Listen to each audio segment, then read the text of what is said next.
Good morning. This is Keisha Spivey bringing you your Friday Fire.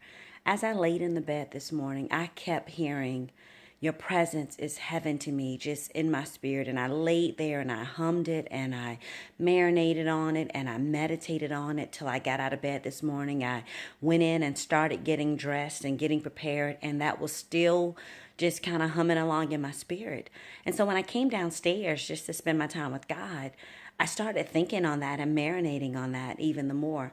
And even in the process, the Lord said to me, "Yes, it is. My presence is heaven to you, and my presence is heaven to anyone who will make my presence a priority," which is why the enemy fights us tooth and nail, to be distracted by any and everything else, to keep from being still and hearing what he has to say. Matthew 6:21 says, "Where your treasure is where your heart will be also." So my question to you today on this beautiful Friday morning is, what's your treasure? What is it that you're treasuring more than your time with God? What is it that's fighting you tooth and nail for your attention so that you won't get still and spend time with God and hear what he desires to say to you in the direction that he's leading you? What's fighting you for your time? And what is it, maybe by accident, maybe by slight compromise, that has become your treasure?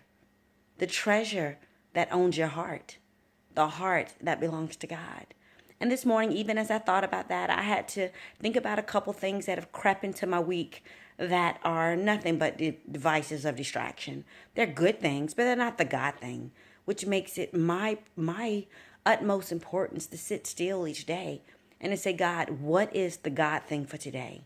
Who are the God assignments? Where are the God places?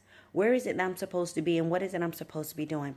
If I don't take time to enjoy the presence of Jesus Christ and to hear his voice, I could end up anywhere and doing all kinds of things and literally take a good day and end up in total disobedience because I'm not where I'm supposed to be.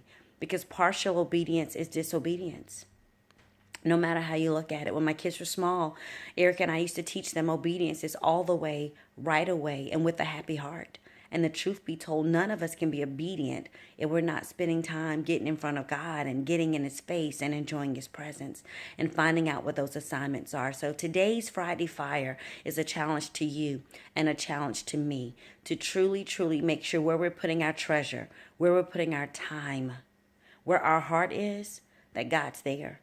And that is the place that he's called us to be, because if his presence is heaven to us, then we're living like it, we're acting like it, we're talking like it, and we're making being in his presence and being obedient to what he says do in those moments our top priority. So have an amazing day. Have a blessed weekend, and I look forward to speaking with you on next Friday.